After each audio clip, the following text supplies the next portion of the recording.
ఇది రెండో పెళ్లి. కానీ ఇది జరగాలంటే నాకు కొన్ని కండిషన్స్ ఉన్నాయి. పాయింట్ నెంబర్ 1, మనిద్దరి మధ్య ఏ రకమైన సంసార బంధం ఉండదు. సారీ,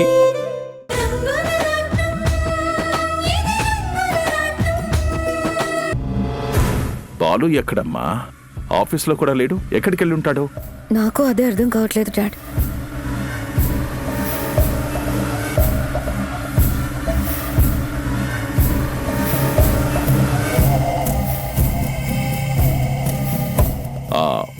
ఫోన్ రింగ్ అవుతుంది కానీ లిఫ్ట్ చేయడం లేదమ్మా. డాడ్, నేను కూడా చాలాసార్లు ట్రై చేశాను.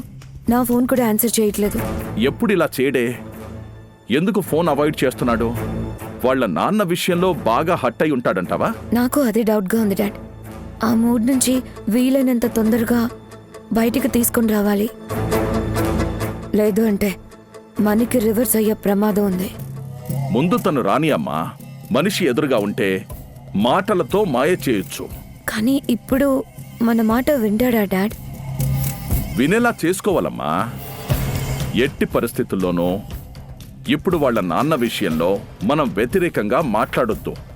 పైగా ఆయన మీద జాలి చూపించాలి. కనిపించకుండా పోయినందుకు మనం బాధని ఎక్స్ప్రెస్ చేయాలి. ఆయన పోయినందుకు మనసులో హ్యాపీగానే ఉంది డాడ్. బాధని చూపించాలంటేనే నాకు చిరాగ్గా ఉంది. తప్పదమ్మా. ఒక్కోసారి మనసులో ఉంది, బయటికి చెప్పుకోలేం. బాలు, ఎక్కడికి వెళ్ళిపోయావు బాలు? అల్లుడు, మీ నాన్నగారి గురించి ఏమైనా తెలిసిందా బాబు? మేం కూడా చాలా వెతుకుతున్నాం బాబు. 4 మనుషుల్ని కూడా పెట్టాను. ఊరంతా వెతికాను. బస్టాండ్లో, రైల్వే స్టేషన్లో అన్ని చోట్ల చూశాను.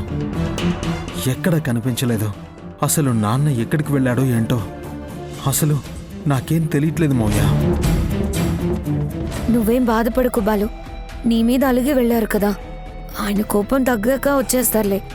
You don't worry. డాడీ కూడా వెతికిస్తున్నారు కదా. అవును బాబు, ఆయన నీకు నాన్నంటే నాకు వియ్యంకుడే కదా. ఆయన ఎక్కడున్నా వెతికి పట్టుకునే బాధ్యత నాది. ఎక్కడున్నా గానీ క్షేమంగా తీసుకొచ్చే బాధ్యత కూడా నాదే.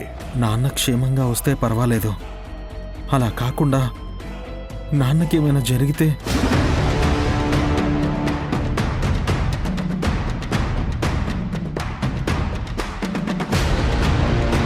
బాలు, ఏం కాదు. నేను చెప్తున్నాను కదా, నా మాట నమ్ము. జరిగిన దానికి ఫీల్ అయ్యి నాన్న ఏదైనా డెసిషన్ తీసుకుంటే నేను జీవితాంతం రిగ్రెట్ అవ్వాల్సి వస్తుంది శశి. ఖచ్చితంగా నష్టం నీకే. ఎందుకంటే నీ వల్లే ఆయన ఇల్లు వదిలి వెళ్లారని అందరికీ తెలుసు. బాలు మనసు మార్చింది నువ్వేనని తెలుసు. ఇప్పుడు ఆ రాధాకృష్ణకి ఏం జరిగినా దానికి కారణం నువ్వే అవుతావు.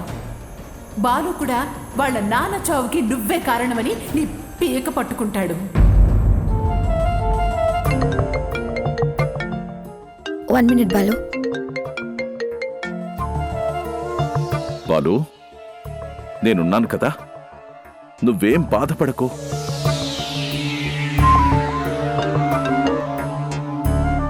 హలో, ఏంటి ఫోన్ చేసావు?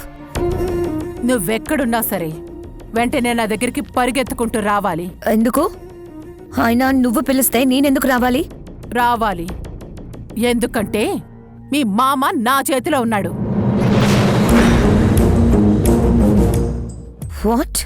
వాట్ లేదు, వంకాయ పులుసు లేదు. నోరు మూసుకొని వెంటనే బయలుదేరు. లేదంటే మీ మామ నోరెత్తకుండా శాశ్వతంగా మూసేస్తాను. ఆ తర్వాత నీ మొగుడు నిన్ను కుక్కని కొట్టినట్టు కొట్టి బయటికి గెంటేస్తాడు. ఏంటి, వస్తావా రావా? వస్తున్నాను. లొకేషన్ పంపించు. అది అలా రా దారికి.